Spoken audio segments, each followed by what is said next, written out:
Good morning and welcome to Newcastle Unitarian Church. My name is Maurice Large and I am a member of the congregation. Today is our fellowship service when we celebrate our congregation and remember those who have gone before. So let's begin with some words from Margaret Kirk. We come from separate places to be together here. We know only a little of each other's thoughts, dreams, and cherished hopes, only a very little of each other's confusion and anxiety. But together here we become as one, lifted by each human presence, lifted by the Spirit flowing between us, the comfort of togetherness. Every whisper of truth, every openness of heart takes away our separateness and binds us to the common purpose of serving what is good, beautiful, and true. And now I light our chalice, that symbol of Unitarians everywhere.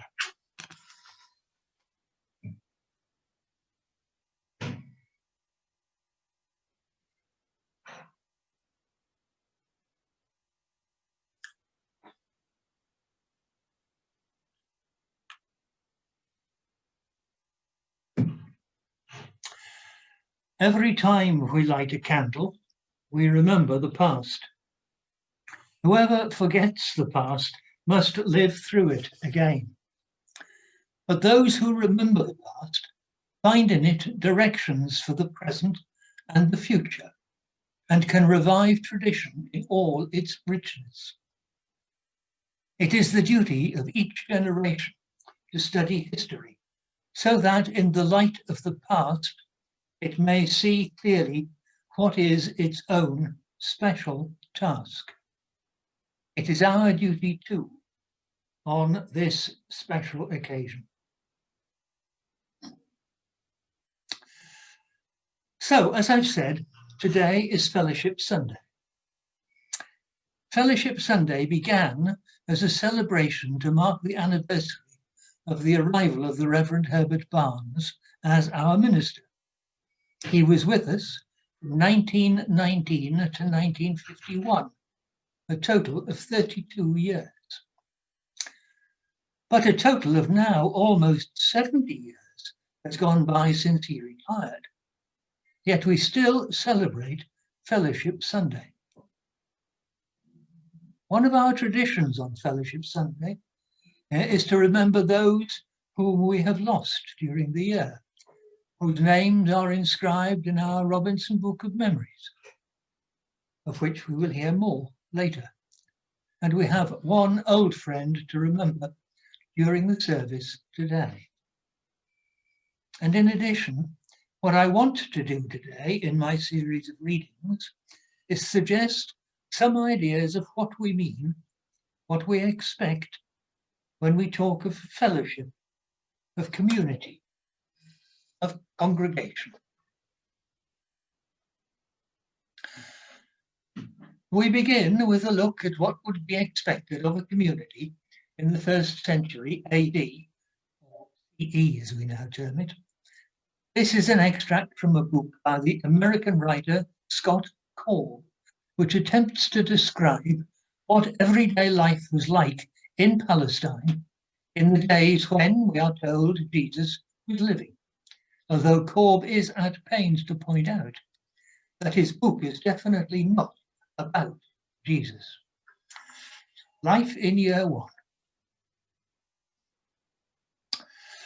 According to the historian Morton Smith, the ancestors had always believed, in the words of the 3rd century BCE high priest Simon the Just, that the world stands on 3 things: the Torah, the service, and loving acts of kindness.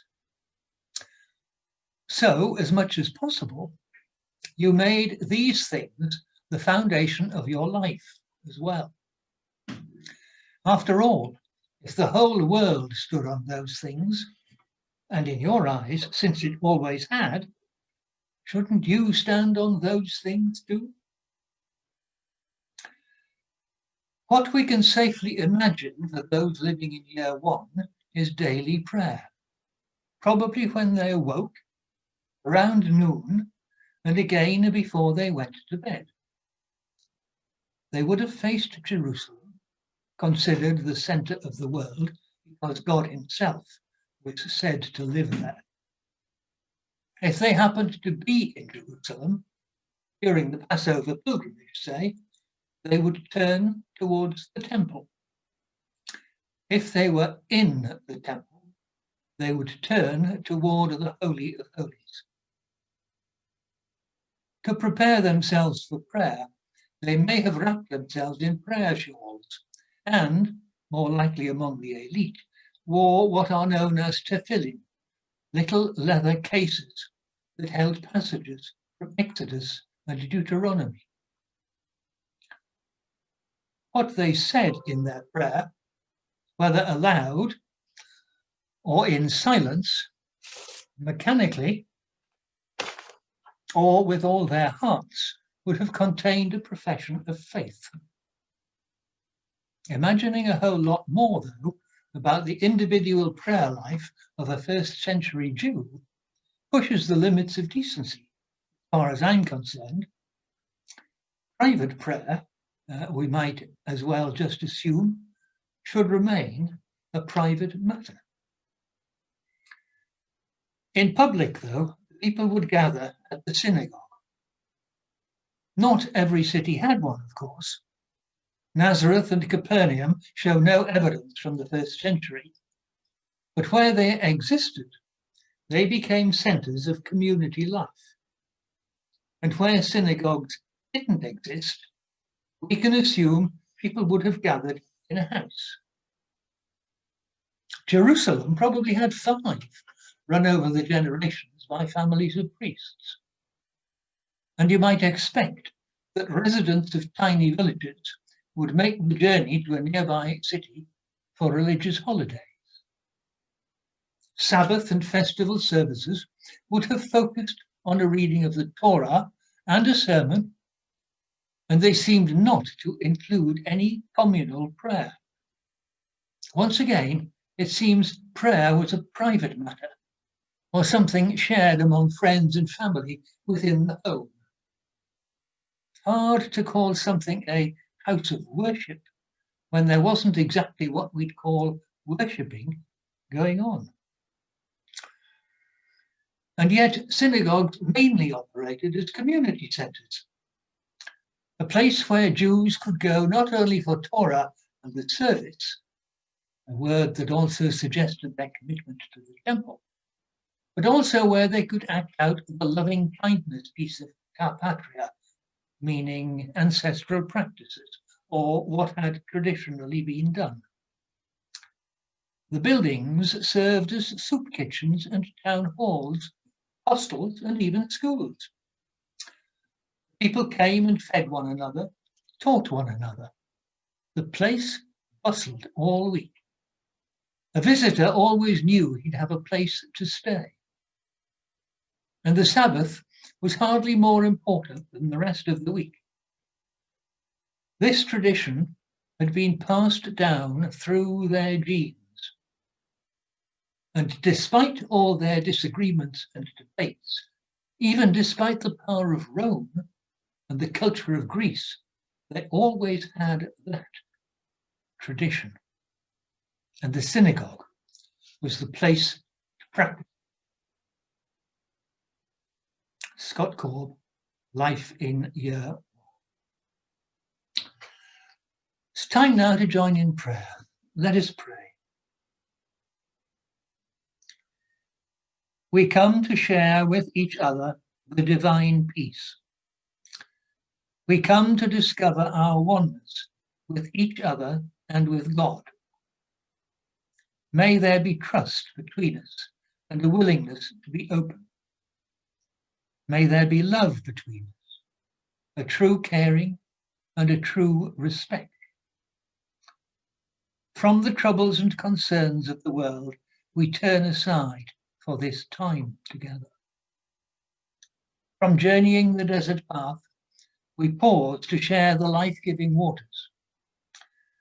From the fountain of the Spirit, we drink to quench our heart's thirst.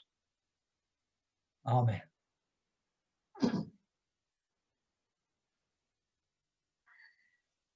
Now, our second reading is a children's story, but it contains a profound message about the meaning of fellowship and community. It's called United We Stand. Peeping out from her little hole in the skirting board one day, the mouse noticed the farmer and his wife opening a package.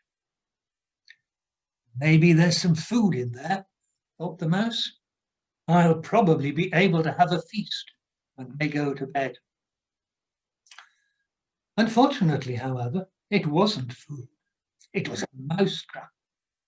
Oh my goodness, thought the mouse. They are trying to get rid of me. I'd better get some help. With that, she scurried out into the farmyard. Approaching the hen, she called out, "The farmer and his wife have bought a mousetrap. They are trying to kill me. Help me, please." The hen carried on pecking at the grubs in the ground. "Don't ask me for help," she said. "I'm too busy laying eggs. You'll have to deal with the problem yourself." The mouse hurried to the pigsty. "Help me, please, Mr. Pig," she squeaked. "The farmer and his wife have bought a mousetrap and are trying to kill me." "I'm sorry to hear that," said the pig. "I wish you well, and I'll remember you in my prayers, but I'm afraid I can't offer any practical assistance." Finally, the mouse ran into the field where a cow was grazing. Mrs. Cow," she called out, "please help me. The farmer and his wife have a new mousetrap, and they are after my blood." "What's that to do with me?" asked the cow. "They're not after my blood. I'm too valuable to them. I give them milk every day. Just be careful where you put your feet." The frightened mouse returned to her hole in the skirting board. That night, just as she was dropping off to sleep, she heard a terrible scream. Peering out from her hole, she could just make out the farmer's wife holding up the mousetrap. A big, venomous snake had been caught by its tail. But before the woman could remove it and throw it outside, the snake bit her savagely on the hand. Poor woman fell to the floor. Awakened by the scream and the commotion, the farmer rushed downstairs, bashed the snake on the head, and picked up his unconscious wife. The snake bite gave the woman a terrible fever, and she was confined to bed. Now, everyone knows that the best way of treating a fever is chicken soup. So the farmer went into the farmyard and killed the chicken, which he made into a nourishing broth for his wife. But she didn't get any better. She was so ill that all her friends and neighbours came round to sit with her and to help look after her. Now everyone knows that when people come to stay, they have to be fed. But there was so little food in the house that the farmer had to go to the pigsty to kill the pig, just so that he could feed them all. Sadly, the poor woman died. Now, everyone knows that mourners at a funeral need food.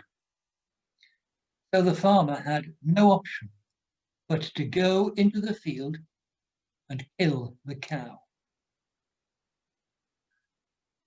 The chicken, the pig, and the cow all thought that the mousetrap was the mouse's problem, but they all died because of it.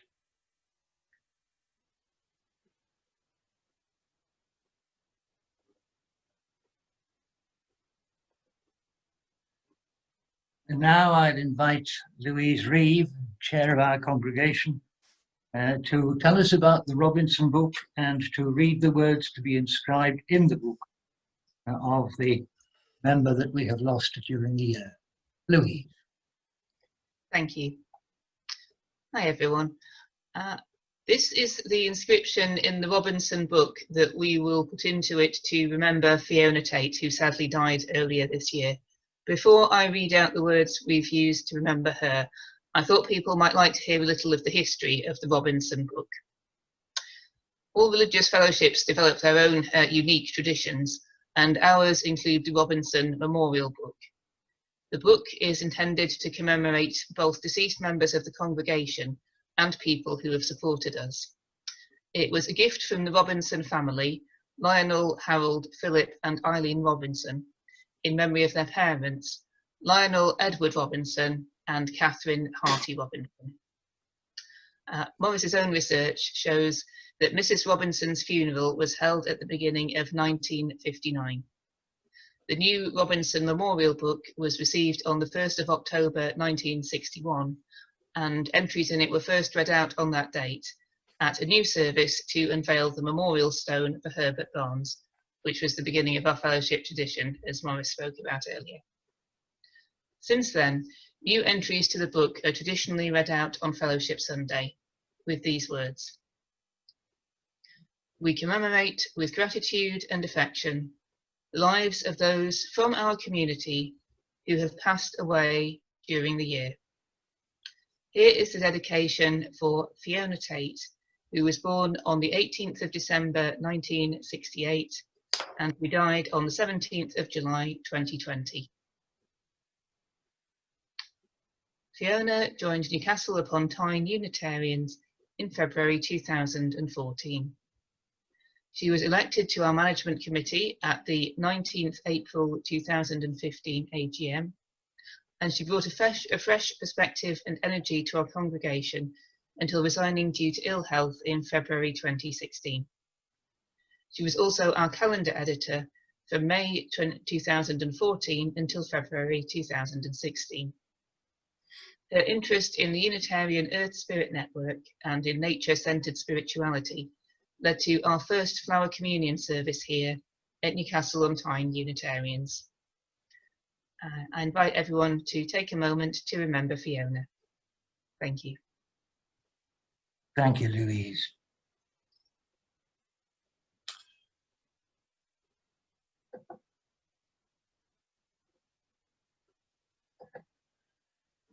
Now it's time again for prayer and meditation. And what of ourselves? Surrounded by this crowd of witnesses, those who have gone before, those who have lived and died for truth, those who ran the race with resolution. What of ourselves? We stand where they once stood. The torch is ours to carry for a time. May we find the courage which our forebears found. May we search within ourselves and find the divine wellspring, the water of life of which they drank. May we be granted the vision to build a world where people are valued and the earth respected. May we receive the strength to be true in the face of hatred and suffering. Spirit of truth, who guided the faithful generations of the past, be with us as we try to follow them. We give thanks for their lives, for their sacrifice, and pledge ourselves to their memory.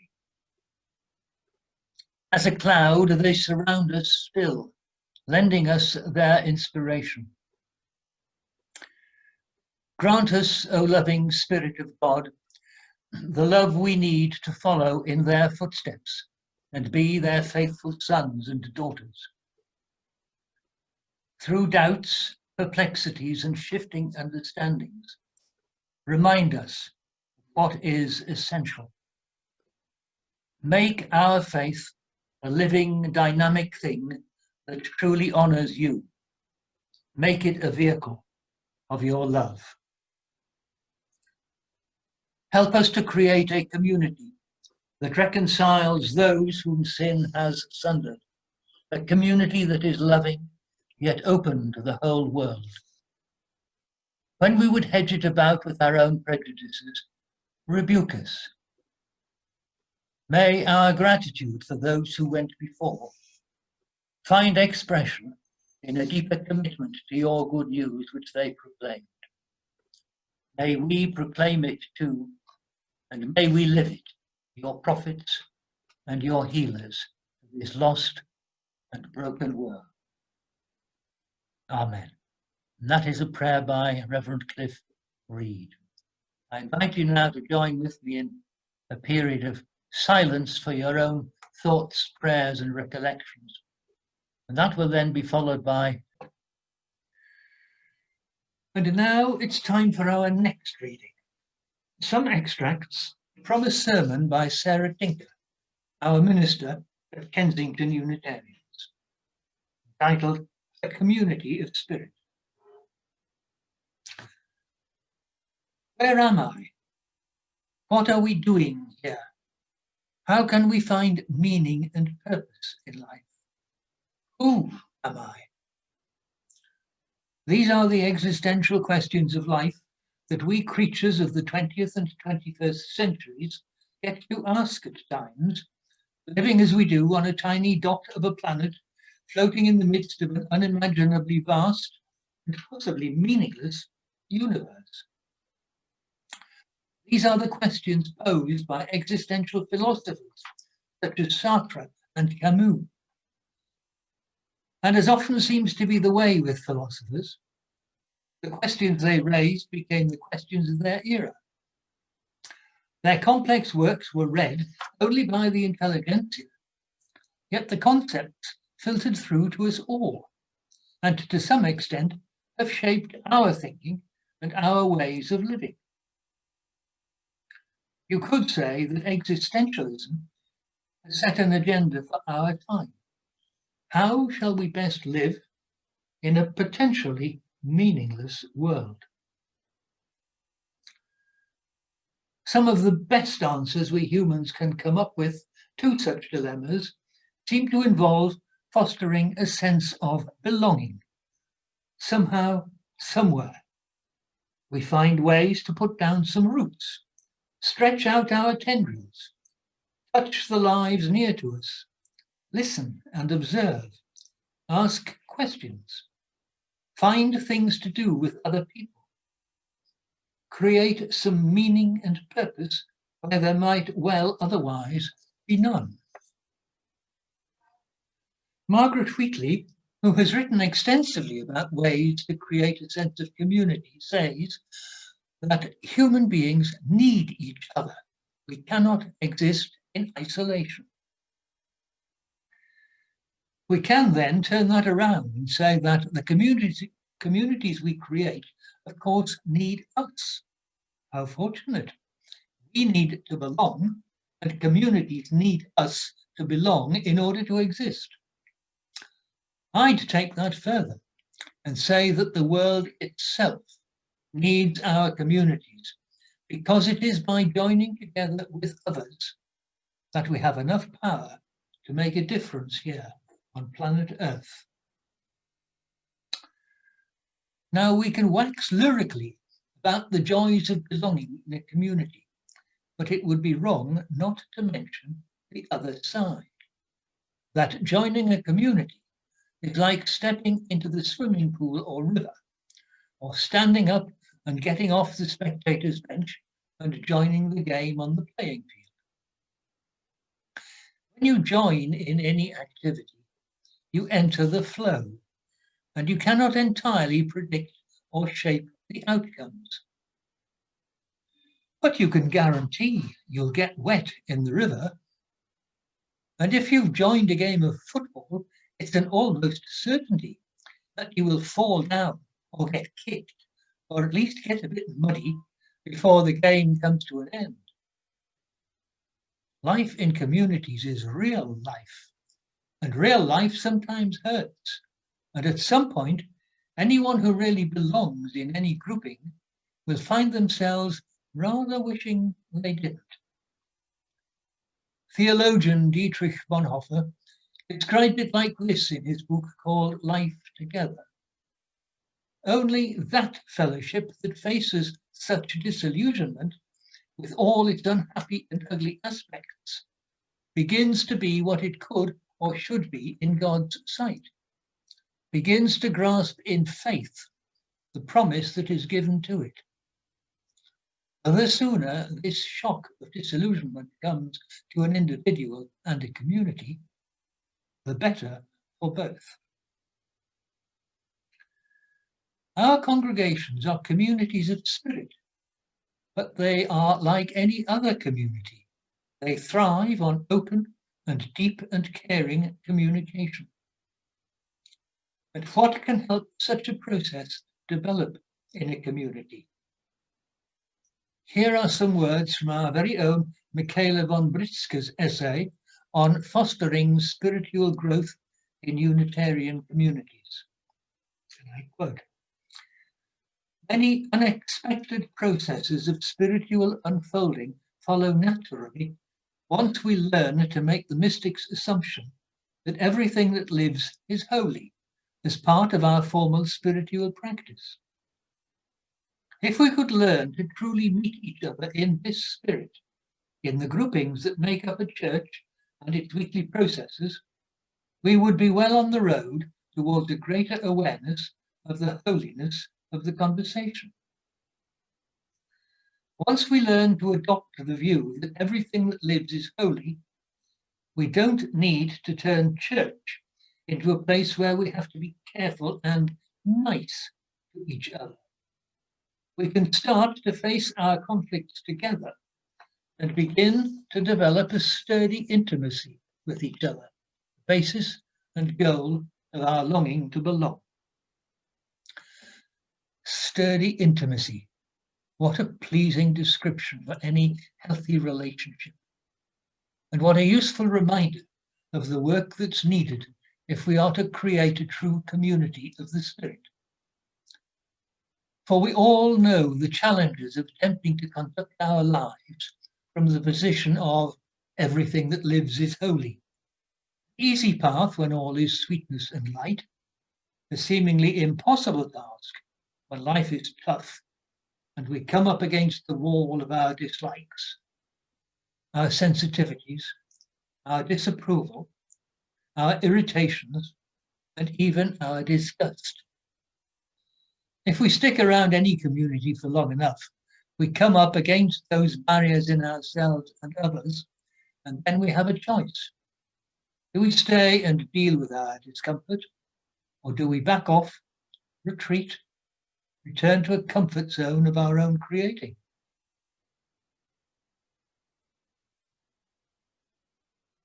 For me, a healthy community of spirit needs to be created in such a way that people feel safe enough to stick around, to work through discomfort, to create opportunities again and again for healing, be it our own individual healing or the healing so urgently needed out there in the wider world. And one way of sticking on that path is to recognize something of God in everyone we meet and something of ourselves. This too is me.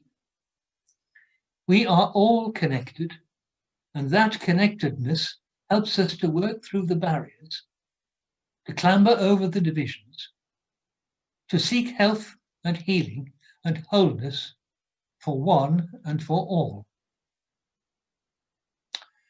A community of spirit also needs to be serving something larger than itself. Yes, we are as individuals important. Yes, this congregation and this church building are important too. but we have to perceive ourselves as part of something greater. As the Buddhist teacher and writer Jack Cornfield puts it in his book, delightfully entitled After the Ecstasy, the Laundry, if people gather in community primarily to alleviate their own isolation and loneliness, to have their needs fulfilled by others, they become like a group of needy children, and the community is likely to fail. But if their vision and creativity is in service to the sacred, to God, to the larger common good, there is a better chance for a healthy and wise community to grow. When we serve one another or our wider world, we are connecting, I believe, with the divine, with the sacred, helping to create heaven here on earth. Our ways of serving may be large or small. The huge sacrifice or the tiniest act of generosity and kindness are all ways to say, yes, I am part of something greater than myself. Yes, I want this to be a better world for all. Yes, yes, yes to life. By the Reverend Sarah Tinker. Thank you all for joining me on this most unusual Fellowship Sunday. It's unique in my personal experience of Fellowship Sundays, but the Fellowship has been entirely virtual, but none the worse for that. Now, I've spoken about community and fellowship and the congregation. I want to finish by a few thoughts about, I put it in the bluntest of terms, what's in it for us? And it's some words from Kate Dean, who's the minister at our Rosslyn Hill Chapel, called Resting in the Cradle of Community. We treasure our independence, even celebrate it, but it is not without its downsides. So how do we find a balance between our hard-won individual autonomy and a sense of collective responsibility, which is the strength of a healthy community? There is a risk that our spiritual search is reduced to self-centered navel-gazing unless we can find ways to practice empathy and compassion with others in caring communities. But rather than suggesting that we do more to help others, which is pretty obvious if we have the time and energy to do so, I want to suggest that we can find rest in the community when we need to.